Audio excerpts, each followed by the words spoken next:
2019 touche à sa fin et avec elle la carrière de nombreux joueurs qui ont marqué leur époque.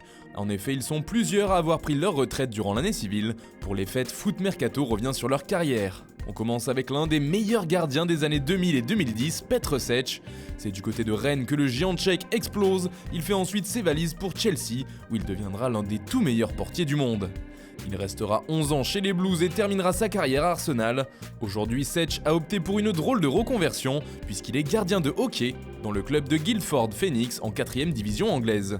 Chez les défenseurs aussi, de jolis noms ont raccroché leurs crampons. Prenons par exemple Jouan, l'une des figures emblématiques de la charnière de la Seleção des années 2000.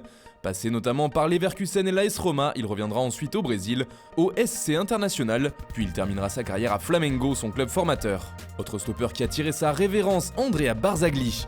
Ce dernier reste un long moment en Serie A, avant une parenthèse à Wolfsburg, puis 8 ans du côté de la Juventus, où il enchaînera les Scudetti. Aujourd'hui, il fait partie du staff de Maurizio Sarri en tant que collaborateur technique. Considéré comme l'un des meilleurs latéraux de l'histoire du football anglais, Ashley Cole a aussi pris sa retraite cette année. Présent parmi les invincibles d'Arsenal, il jouera ensuite plusieurs années dans la grande équipe de Chelsea. Il passera ensuite par la Roma et le LA Galaxy. Aujourd'hui, Cole passe ses diplômes d'entraîneur en Angleterre et fait partie du staff des U15 à Chelsea. Lui aussi a bien connu la Première Ligue et a mis fin à sa carrière en 2019, Patrice Evra. Passé par l'AS Monaco, Manchester et la Juve, il a aussi joué à Marseille, où l'aventure s'est mal terminée. Après un incident avec un supporter phocéen, il jouera ensuite quelques matchs à West Ham avant d'arrêter. Lors du dernier mondial, il a été consultant à la télé anglaise. Plus récemment, il déclarait son désir de devenir entraîneur. Encore un latéral français qui a raccroché les crampons, Benoît Tremoulinas. Lui qui a longtemps fait les beaux jours du couloir gauche des Girondins de Bordeaux, a également fait un bon passage à Séville, mais il a surtout connu bon nombre de blessures. Le 14 février 2019, il décide à contre-cœur de prendre sa retraite, près de 3 ans après son dernier match officiel, à seulement 33 ans. Xavi Hernandez en revanche a eu une carrière bien plus longue. Il est le joueur qui a joué le plus de matchs sous les couleurs blaugrana, 767 rencontres. Il partira ensuite au Qatar dans le club d'Al Saad où il jouera tout de même 108 matchs en 4 ans. Il devient dans la foulée l'entraîneur de cette même équipe. Bastian Schweinsteiger a lui aussi fait la plus grande partie de sa carrière dans un seul club, c'est bien sûr du Bayern Munich dont il s'agit. Là-bas, l'international allemand a participé à plus de 500 matchs. Il fait ensuite un court passage à Manchester United avant de partir à la découverte de l'Amérique et la MLS avec le Chicago Fire. Viennent ensuite 3 stars qui ont formé un sacré trio avec les Pays-Bas. D'abord Wesley Sneijder, formé à l'Ajax puis passé par le Real Madrid, c'est sûrement à l'Inter qu'il brillera le plus en remportant la Ligue des Champions en 2010 sous les ordres de Mourinho.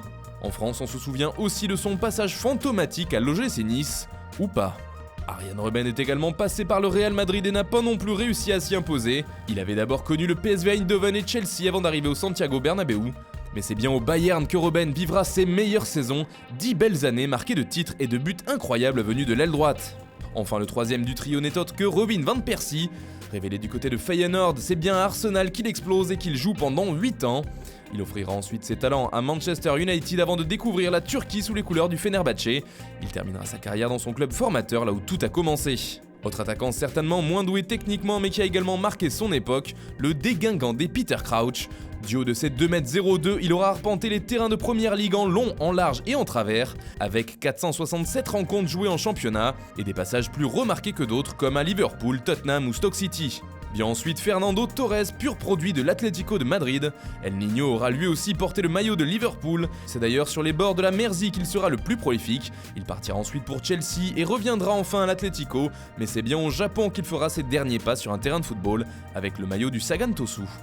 Voilà, c'est tout pour aujourd'hui. N'hésitez pas à nous dire dans les commentaires quels sont les joueurs qui vous ont le plus marqué ou ceux que vous aviez oubliés. En attendant, on se dit à très bientôt sur Foot Mercato.